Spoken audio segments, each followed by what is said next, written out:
বন্ধুরা দেখছেন এখন জামের সিজন। চারিদিকে গাছে জাম প্রচুর পরিমাণে হয়ে আছে। দেখছেন জাম, কালো কালো জাম হয়ে আছে। এই জাম গাছের পাতা বা কাণ্ড বলতে পারেন। আমার হাতে কিছু জাম আমি কুড়িয়েছি।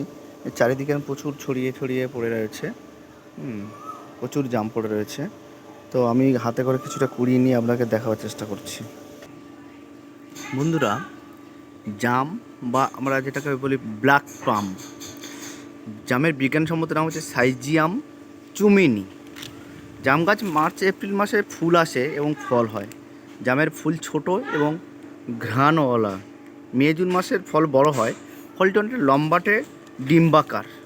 শুরুতে এটি সবুজ থাকে, যা পরে গোলাপি এবং পাকলে কালো বা কালচে বেগুনি রঙের হয়। এটি দেখা যায়, এটি খেলে জিহ্বা বা জিভ বেগুনি হয়ে যায়। জামে বেশি পরিমাণ ভিটামিন সি আছে। পরিণত জাম গাছের গুঁড়ি থেকে যে কাঠ পাওয়া যায় তা দিয়ে দরজা জানলার ফ্রেম, আসবাবপত্র ইত্যাদি তৈরি করা হয়। জাম থেকে মদ ও সিরকা তৈরি করা হয়। জামের বীজ দিয়ে নানা রকম আয়ুর্বেদিক চিকিৎসাতে ব্যবহৃত হয়।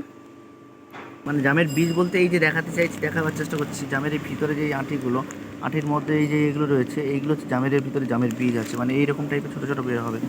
এই যে দেখছেন না, প্রচুর পরিমাণে পড়ে রয়েছে এইরকম। জামের বীজ দিয়ে নানা রকম আয়ুর্বেদিক চিকিৎসাতে ব্যবহার করা হয়।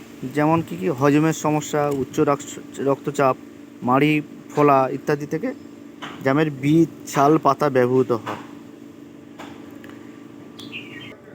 জাম সর্বদাই খাওয়া দাওয়ার পরে খেলেই ভালো হয়, নইলে জামের গুরুপাক হতে পারে বা হজমের সমস্যা দেখা দিতে পারে। ধন্যবাদ বন্ধুরা।